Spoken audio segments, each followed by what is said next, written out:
primary job is to prevent flooding and keep your space dry.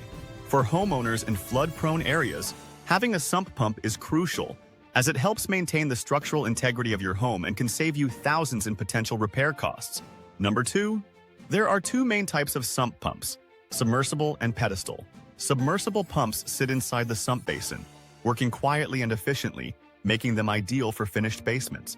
Pedestal pumps, with their motors mounted above the basin, are easier to service but tend to be louder.